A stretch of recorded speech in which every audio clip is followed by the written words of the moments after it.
Estava empolgado já aqui. Perceba bem. Vamos lá, vamos lá, vamos lá. Vamos entrar. Vamos entrar. Bomba, bomba, bomba, bomba, bomba. Bomba. Entrou. Bacana. Então, eu dizia, né? Alô você. Alô você, bomba, bomba, bomba, bomba, bomba, bomba. Bomba, bomba. Tá bombando, tá bombando, tá bombando. Tá bombando. Vamos ver se a gente continua aqui. A internet tá querendo jogar duro comigo. E logo no momento perceba. No momento perceba que o aluno tá ligado. Então vem cá. Perceba bem. Perceba. Então, se liga. O exemplo que você tem, né? O exemplo que você sempre estuda nos livros, não é isso? O exemplo que você sempre verifica nas apostilas, perceba. Então, é aquele policial torturando suspeito, né? Para obter uma confissão. E tanto aqueles que entendem que a tortura a confissão é um crime formal, bem como aqueles que entendem que a tortura a confissão é um crime material, perceba, ocorrendo ou não a confissão, né? Ocorrendo ou não a confissão, eu tenho a consumação do delito. Eu tenho a consumação do delito porque, para os que pensam que é um crime formal, basta que haja o constrangimento, né? Causando-lhe sofrimento físico ou mental. E para quem entende que é um crime material, perceba, deve ocorrer o constrangimento, mas o sofrimento físico e mental, né? Ele é necessário, porque o tipo assim existe. Porque o tipo diz o seguinte: constranger, não é isso? Olha lá, ó. Constranger alguém com emprego de violência ou grave ameaça, causando-lhe sofrimento físico e mental. Entendeu, não? Então, tanto para quem pensa que trata-se de um crime formal, para quem pensa que trata-se de um crime material, perceba, a confissão ou não, né, não influencia na consumação. Para os que entendem que é um crime material, o que vai influenciar na consumação é a ocorrência do sofrimento físico-mental. Bacana? E para aqueles que entendem que um crime formal basta o constrangimento. Legal? Bacana. Legal.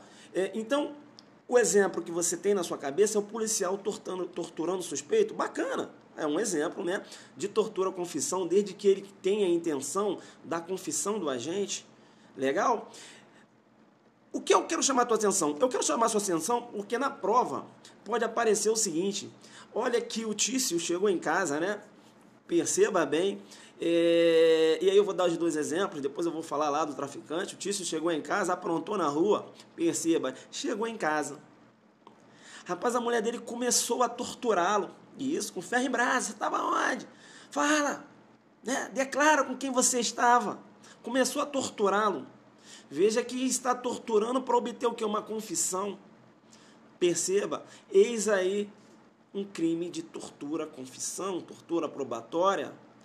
Então veja que é um fato que ocorre fora do ambiente policial e essa mulher responde pelo crime de tortura. Entenderam ou não? A mesma coisa é o marido, aquele marido que tortura a vítima para que ela venha a confessar um relacionamento extraconjugal. Perceba, ele responde pelo crime de tortura, confissão, tortura probatória. Beleza? Bem como aqueles traficantes, não é isso? Que acabam sequestrando aquele repórter investigativo. Aquele repórter investigativo, ele estava realizando uma investigação no Morro Carioca.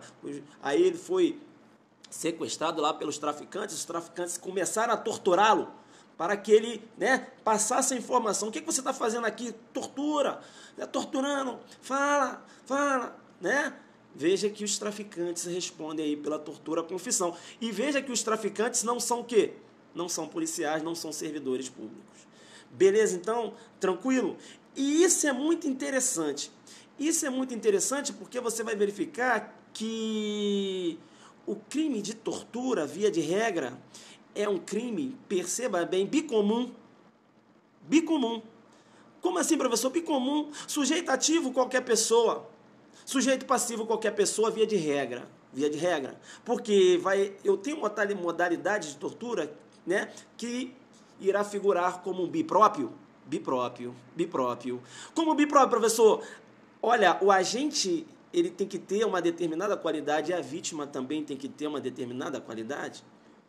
Professor, me fala então, a tortura castiga é um crime bipróprio. Crime bipróprio, né? A gente vai analisar aqui. Beleza? Então, bicomum. A via de regra é bicomum. Quando eu começo a falar que a tortura é um crime bicomum, eu tenho que dizer para você o seguinte: a tortura, né? A tortura, como ela é praticada, pode ser praticada por qualquer pessoa, a doutrina chama a tortura. Diz, olha aí um exemplo. Crime jabuticaba, joguei duro com você. Crime jabuticaba. A tortura é um exemplo de crime jabuticaba. Professor, o que é isso? Crime jabuticaba. Por que a doutrina chama a tortura de crime jabuticaba? Eu falei para vocês que a tortura pode ser praticada por qualquer pessoa, é um crime bipróprio, via de regra. Eu tenho situações em que uma modalidade de tortura, realmente, né, que você irá enxergar ali um crime próprio. Beleza? Mas via de regra é um crime comum. Bacana? E veja, na modalidade, né, tortura como crime comum, melhor dizendo, só tem aqui no Brasil. Porque a tortura, veja, ela recebe um tratamento penal também, né, lá no direito alienígena. Mas perceba bem, lá no direito comparado. Mas perceba bem que lá a tortura só pode ser praticada por agente público. Então a tortura como crime comum só tem essa previsão aqui no Brasil. E a jabuticaba, não é isso? É genuinamente o quê? Brasileira. É por isso que eu chamo a tortura de crime jabuticaba. Ou seja, crime jabuticaba por quê? Porque a tortura, na modalidade crime comum, só tem previsão no Brasil. Beleza? Eis aí um exemplo de crime jabuticaba. Candidato, o que é um crime jabuticaba? O examinador pergunta. Você respira e fala, examinador, deixa comigo que eu sou adelante focado. Perceba bem a jabuticaba, perceba, né? Veja que genuinamente aqui no Brasil, perceba. Então, examinador, eu tenho que dizer o seguinte, eu indicaria a tortura como crime jabuticaba, veja, diria que seria um crime jabuticaba porque na sua classificação como crime comum, só há previsão aqui no Brasil.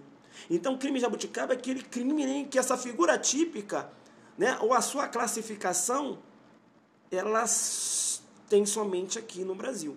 É o que eu chamo de crime jabuticaba, não é isso? Filme jabuticaba, o que é um filme jabuticaba? Um filme brasileiro. Entenderam ou não? Então fica ligado, né, no crime jabuticaba. Bacana? Tranquilo, legal. Então, bacana. Tá, vem cá então, volto para cá. Então a primeira pegadinha é o seguinte, ele vai dizer que a tortura à confissão, tortura à prova, ou tortura inquisitorial, o examinador vai dizer que trata-se de um crime próprio. Por quê? Aí ele vai colocar, considerando que o agente ativo tem que ter a qualidade de policial, por exemplo, uma qualidade de servidor público, você não pode entrar nessa. Beleza? Tranquilo? Tá? Crime comum. Via de regra, crime comum. Bacana. Eu começo a avançar, né? Eu começo a avançar porque agora eu vou analisar a pegadinha que ele pode apresentar na sua prova, tá? Na linha B. A linha B, né? Constranger. Vamos lá, pega a tua lei aí, veja, constranger alguém com emprego de violência ou grave ameaça, né? Eu já analisei a linha A, beleza? Agora eu passei para a linha B. Aí ele diz o seguinte, ó, para provocação ou omissão de natureza criminosa. De natureza criminosa. Provocar ação ou omissão de natureza criminosa.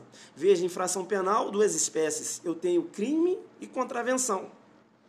Entenderam ou não? Então, perceba, quando ele tratou aqui provocação ou omissão de natureza criminosa, veja que crime, né, é uma espécie de infração penal, é diferente de contravenção.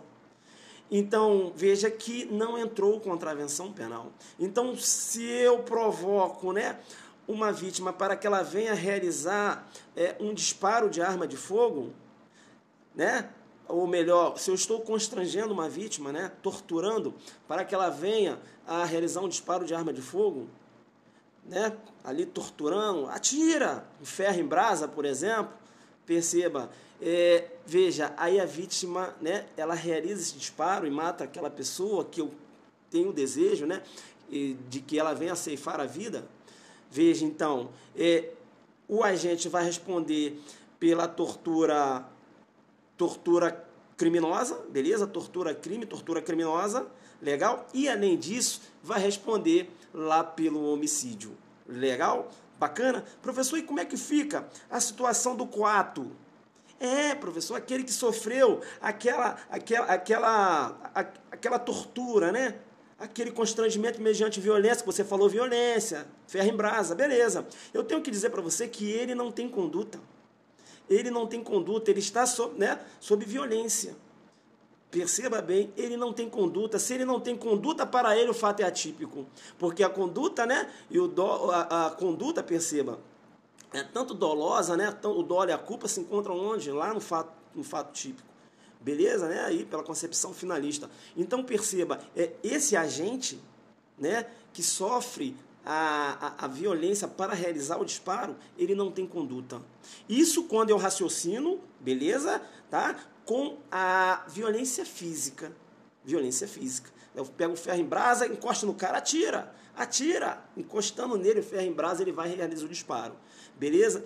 Para ele o fato é atípico. Legal? Veja, e aquele que torturou, veja, para ele o fato é atípico. E veja que ele vai responder tanto pelo crime de tortura, beleza? Tortura, crime, e além disso vai responder pelo homicídio. Ele vai responder na figura do autor imediato.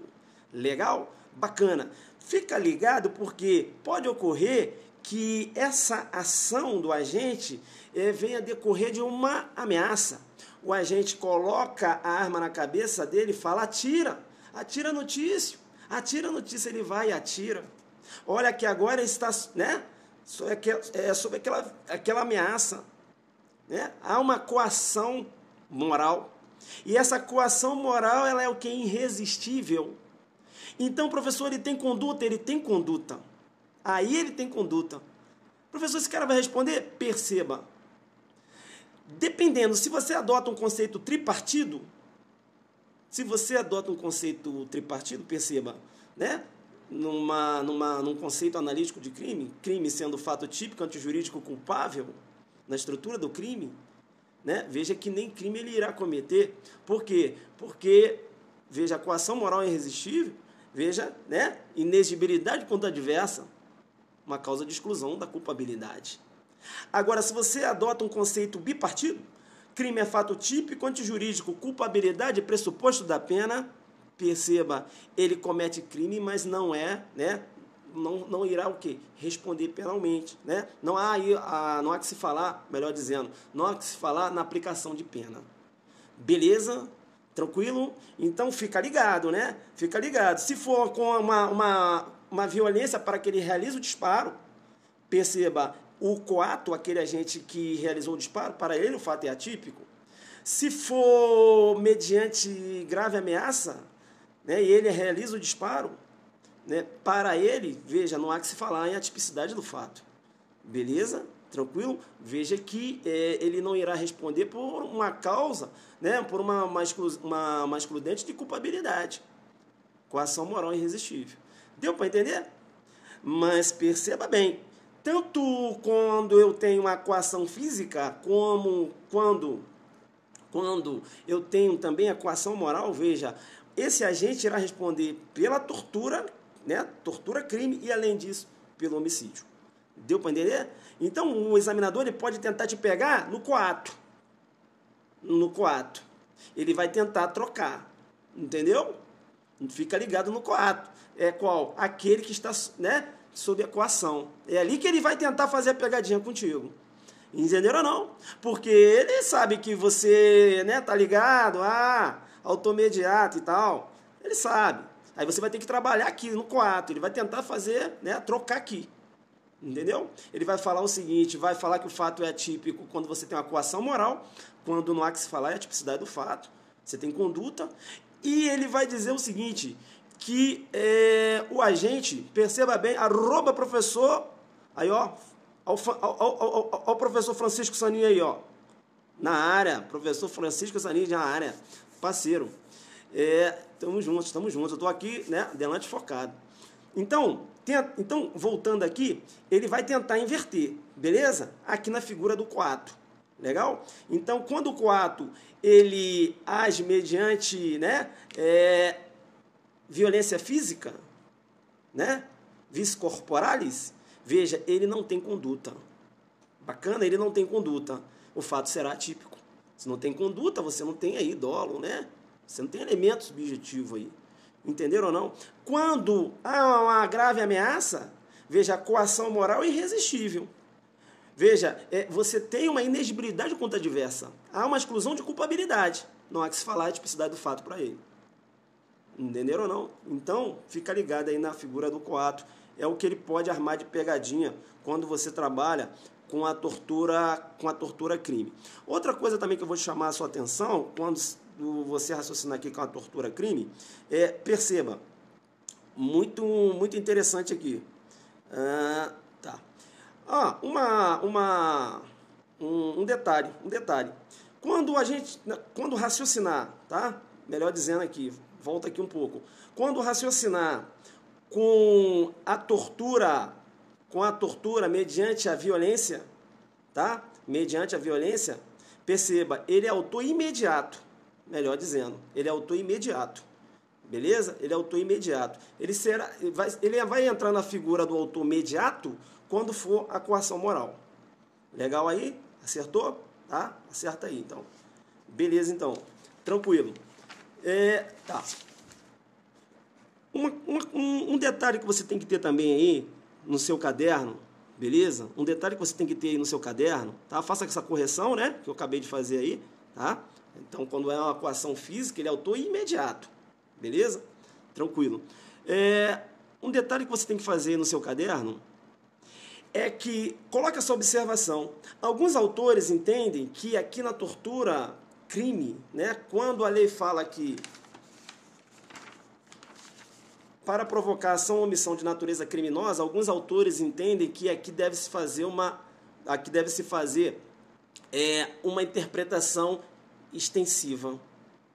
Então, alguns autores entendem que aqui também entraria a contravenção.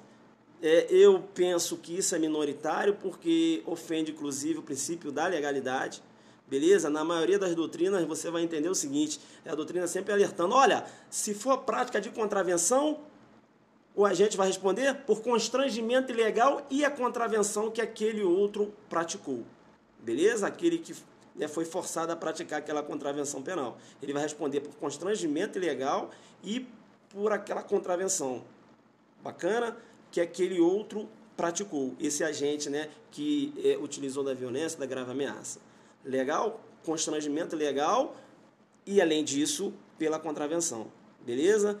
Alguns autores entendem que deve-se fazer uma interpretação extensiva, eu discordo disso. Se há aí um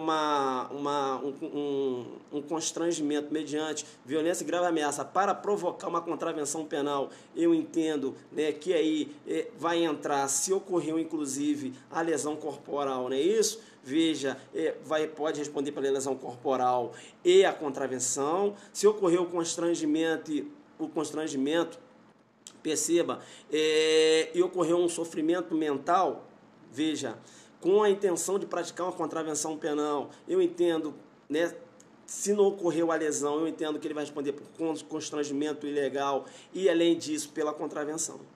Beleza? Tranquilo? A meu ver, não há que se falar em interpretação extensiva aqui. Beleza? Legal, então. Bacana. Tranquilo. Outra pegadinha que pode aparecer na sua prova é quando eu trato da linha C. A chamada tortura racial, tortura racismo, tortura preconceituosa ou tortura discriminatória. Veja que a lei, né, aqui na linha C, veja que se você for observar, eu tenho uma motivação e não uma finalidade. Veja que eu torturo a vítima em decorrência de uma motivação. Ora, a motivação pode ser racial, ora, a motivação pode ser religiosa, porque a linha C diz, em razão de discriminação racial ou religiosa. Bacana? Tranquilo. Aí ele diz assim, aí eu vou chamar sua atenção porque dá pegadinha. O que ele vai fazer na sua prova? Ele vai falar o seguinte, o Tício torturou Mévio, não é isso? Não é isso? Em razão da discriminação pela opção partidária. Não entra aqui. Legal? Não entra. Ele vai responder por lesões corporais, enfim. Responde por outro delito. Mas tortura discriminatória não. Porque, veja que somente, né, a linha C, ela trabalha com a discriminação racial ou religiosa. Beleza? O Tício torturou o Mévio em decorrência de não aceitar, né, a sua opção sexual diversa. Também não entra. Também não entra porque, veja, a linha C, ela trabalha com a discriminação racial ou religiosa. Veja que o dispositivo, né? Veja que não trouxe em seu bojo a questão homofóbica. Então, a tortura homofóbica não constitui tortura para a lei. Beleza? Tranquilo? Legal? Bacana. Olha que também não entrou aqui em razão do gênero, né? Estou torturando porque ela é mulher. Não, né? Agora, estou matando porque ela é mulher, eu tenho um feminicídio lá, né? Homicídio qualificado, né? Ele mata, né, em razão do gênero. Bacana, até mesmo numa situação de um contexto doméstico, a lei fala isso. Bacana? Legal, então. Fique esperto, então, aqui na tortura discriminatória. Ele vai jogar, olha bem que eu estou falando com você, ele vai jogar a opção sexual, ele vai jogar a opção partidária, você não pode entrar aqui. Beleza? Tranquilo, então. Legal. Vamos continuar. Eu quero continuar porque agora eu começo a falar da tortura-castigo. Tortura-castigo, lá no inciso 2. O inciso 2 diz o seguinte: submeter alguém sob sua guarda, poder ou autoridade, com emprego de violência ou grave ameaça, a intenso sofrimento físico ou mental. Eu chamo a sua atenção. Eu chamo a sua atenção porque quando eu trato da tortura-castigo, perceba, há uma diferença no que se refere à intensidade do sofrimento. Há uma diferença por quê? Porque no inciso 2 ele diz o seguinte: intenso sofrimento físico ou mental.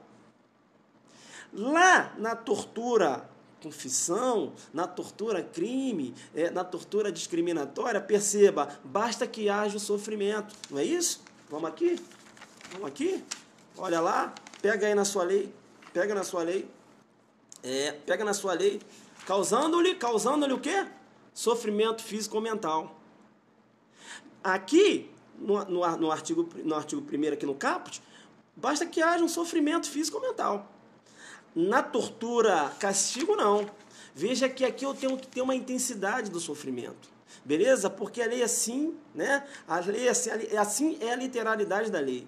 A lei diz, né? Olha, submeter alguém sob sua guarda, poder ou autoridade, com emprego de violência, grave ameaça, a intenso sofrimento físico ou mental. Bacana? Como forma de aplicar castigo pessoal ou medida de caráter preventivo. É a tortura-castigo, também chamada de tortura-pena, também chamada de tortura-punição, pode aparecer na sua prova. Bem, muitos se perguntam, prof, quebra meu galho. Por quê? Poxa, me explica de uma vez por todas qual é a diferença da tortura-castigo para o delito de maus-tratos. E eu vou chamar a sua atenção e vou dizer para você o seguinte: difícil saber isso. Professor, como difícil? Porque você tem que entrar no elemento subjetivo do agente. Você tem que entrar na cabeça dele para você saber. Porque perceba que eu tenho uns maus tratos, né? Eu tenho maus tratos, veja, quando a gente tem o dolo de corrigir. Ele se excede no meio de correção. Aquele pai que se excede no meio de correção do seu filho. Bacana? E eu tenho que falar para você, perceba, agora eu tenho aqui uma modalidade de tortura que eu não vou chamar de crime bicomum. Não, eu vou chamar de crime bipróprio. Crime bipróprio por quê? Porque o agente, né, que pratica a ação, ele tem que ter uma qualidade. Ele tem que ter o quê? A guarda, o poder em relação, ou autoridade em relação à vítima. E a vítima também tem que ter uma qualidade. Ela, veja, perceba, ela tem que se encontrar, veja, sob a guarda, poder, autoridade daquele agente. Então a vítima, ela tem uma qualidade e o agente ativo, perceba, ele também tem que ter uma qualidade. Então é um crime bipróprio. Tortura, castigo, um exemplo de crime bipróprio. É uma exceção à regra, né? A regra das modalidades de tortura. É uma exceção por quê? Porque aqui trata-se de um delito próprio. Beleza? E veja que a tortura, em regra, é um crime comum. É um crime comum, bicomum, né? Agente, qualquer pessoa, sujeito passivo, qualquer pessoa. Aqui não. E eu estou te falando por você por seguinte, perceba bem, o Tício estava caminhando pela rua, e aí ele verificou o Mévio. Né? Olhou ali, olha lá, rapaz, olha o Mévio ali. Caramba, jogou um papel no chão. O Mévio foi lá e começou Se liga. Começou a torturar o médio. Era um garotinho da rua ali, começou a torturar. Tô te castigando. E tá torturando o menino. Vai responder pela tortura castigo? Ele está castigando, está torturando. Não responde. O professor não responde por quê? Porque ele tem que ter a guarda, a autoridade, né? Ou poder em relação àquele menor. Se ele passa na rua, viu o menor e começou a torturar, veja, não há que se falar na tortura castigo. Porque falta essa qualidade. O professor não vai responder, claro, vai responder por lesões corporais, enfim, mas não entra na tortura castigo. Você tem que... joguei duro. Viu o exemplo? Viu o exemplo? Então cai na sua prova, um menino jogando um papel no chão, aquele adulto ficou zangado com aquilo, viu? Ah, que menino, caramba, mal educado. Não, vem cá que eu vou te torturar. Tô te castigando. Essa é a minha vontade. Eu quero te castigar e estou te torturando, sim, mas você não tem poder ou autoridade sobre mim. Então não há que se falar na tortura castigo, entenderam ou não? Então aqui, veja, é um crime impróprio. Entenderam ou não? Então é muito importante, né, saber desse detalhe. Legal? Bacana, tranquilo, tortura, castigo. Tá, professor, mas você não falou a diferença da tortura, castigo para os maus tratos. Como é que eu vou acertar isso na prova? Você vai acertar da seguinte forma, e eu vou te dar o bizu e você vai guardar isso para você. Se liga. Perceba bem, quando a questão começar a falar que o agente, né, com a intenção de corrigir, se excedendo de meio de correção, né, passa a agredir a vítima, você vai jogar no maus tratos. E ainda mais se a questão falar da seguinte forma: fulano, agindo com dolo de perigo, olha só, dolo de perigo. O agente que pratica o delito de maus tratos, ele age com dolo de perigo, o STJ nesse sentido, e é aí que você vai matar a questão. Ele age com dolo de perigo. O ânimo dele é corrigir. Bacana? Ele se excede nos meios de correção. E aí eu vou jogar muito duro com você. Veja, aquele pai que está corrigindo o seu filho, ele está num exercício regular do direito. Se ele começa a se exceder no meio de correção, o filho pode agir em legítima defesa. Joguei duro porque você tem um excesso numa excludente. Você tem um excesso numa excludente. Então, né? Então veja que vai ser uma agressão do filho contra o pai, mas amparado por uma excludente de licitude, porque ele estava no exercício regular do direito e ele se excedeu. E a partir do momento que ele se excedeu, o filho começou a agir em legítima defesa. Entenderam ou não? Bacana? Tranquilo? O excesso pode ser doloso, culposo, enfim, a gente não vai entrar nesse detalhe aqui. Entendeu? Bacana. Tá, eu estou falando dos maus tratos, né? Se excedendo e tal. Tá, bacana. Legal? Legal. Bacana. Veja, quando eu começo a falar de maus tratos, é claro, eu estou falando maus tratos aí lá na forma dolosa. Legal? Bacana. Vamos lá. Então, a sua questão de prova vai ter que aparecer assim: fulano, agindo com dolo de perigo. Fulano, agindo com dolo de perigo, né? Se ele colocou dolo de perigo, né? Se ele falou, se excedendo nos meios de correções, meu irmão, não marca tortura nessa parada, porque ele está te levando para os maus tratos. Professor, mas caramba, falou que agrediu tanta criança, não interessa, parceiro. A questão falou que ele está se excedendo nos meios de correção? Tá, então está falando o seguinte: o dolo é de corrigir. A questão está te dando bizu, o dolo é de corrigir, não interessa. É isso que você tem que raciocinar. Você não pode se apaixonar, caramba, mas sofreu tanto. Não vai ser tortura. Aí você vai errar, porra. Você está falando, né, excedendo os meios de correção é maus tratos. Entendeu? Bacana. Agora, se falar o seguinte: fulano, né, submetendo, ciclano, beleza? Que estava sob sua guarda, o poder, a autoridade, né, com a forma de aplicar castigo, né, ao